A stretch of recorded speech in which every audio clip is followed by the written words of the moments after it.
Imagine it's 11 p.m. Just for a second, picture yourself lying in bed staring at the ceiling.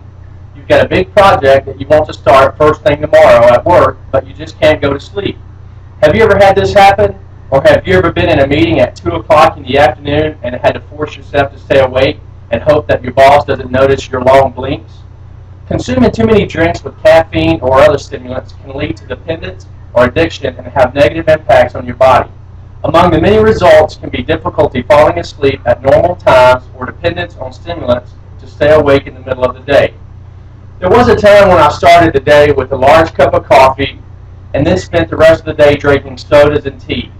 Sometimes my job would require me to work long hours and I would add energy drinks to the mix of beverages that I would drink. After a while, it became very clear that I was dependent on all of the caffeine just to make it through the day. Once I made a conscious decision to limit my intake of caffeine, I realized just how dependent I was and all of the negative impacts that it was having on my mind and body. Did you know that common stimulants included in most sodas and energy drinks have been shown to cause anxiety, insomnia, and even heart problems?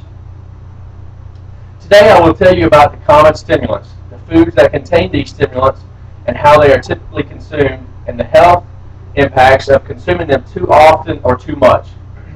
Let's start by reviewing the common stimulants that most Americans consume every day. Nature has created numerous chemicals that act as a natural stimulants when consumed. The most common of these stimulants is caffeine. In addition to caffeine, nicotine is also a common stimulant. The last common group of stimulants found in many foods and drinks are the herbal items like taurine and ephedrine. Now that you know what the three most common types of stimulants are, let's talk about some of the foods and drinks that you probably eat each day that contain these stimulants. Of course, the most common source is sodas. Almost all of the dark sodas have caffeine. For example, Coke, like we have here, and Dr. Pepper and Pepsi are some of the products that have caffeine. Also root beer and Mountain Dew and Mellow Yellow.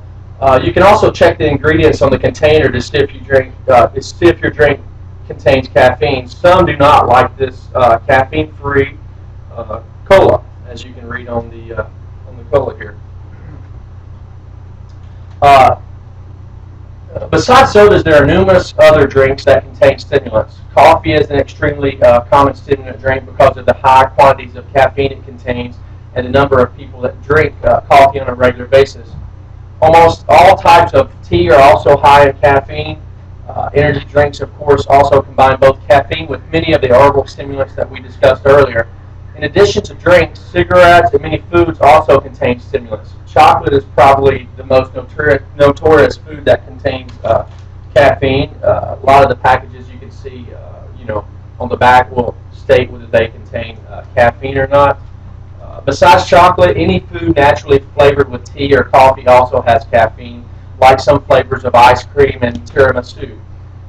The last source of legal stimulants that are fairly common and are over-the-counter caffeine and stimulant pills sold for the explicit purpose of helping people stay awake. These are commonly taken by students and people with complex work schedules like truck drivers, firefighters, and EMTs. Now you have a good understanding of the many sources of food. Let's talk about why they are bad for you and why you should make a conscious effort to limit your intake of these foods and drinks. According to Diana Rodriguez and Dr. Cynthia Haynes in their article, Caffeine, a Staple of College Life, the most common side effects of excess stimulant intake include the following: jitters, headaches, heart palpitations, insomnia or difficulty falling asleep, shaking or trembling, rapid heart rate, inability to focus, upset stomach, abdominal pain, and reflux disease. Do you experience any of these symptoms on a regular basis? If so, try to determine if they are more frequent after you consume foods or drinks with stimulants. Another test would be able to try changing your diet to exclude these foods for a few days. Do any of the symptoms go away?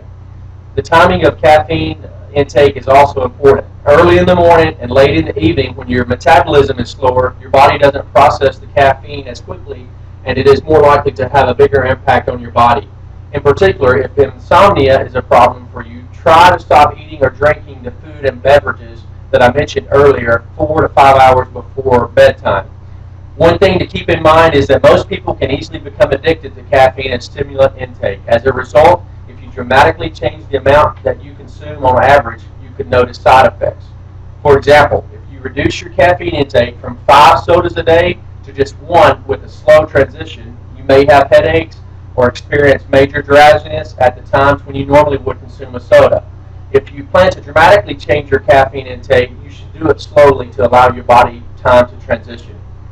As you can see, it is important to know your body, and if you experience any of the symptoms mentioned earlier, you may want to analyze the possible contribution of stimulants to the problem.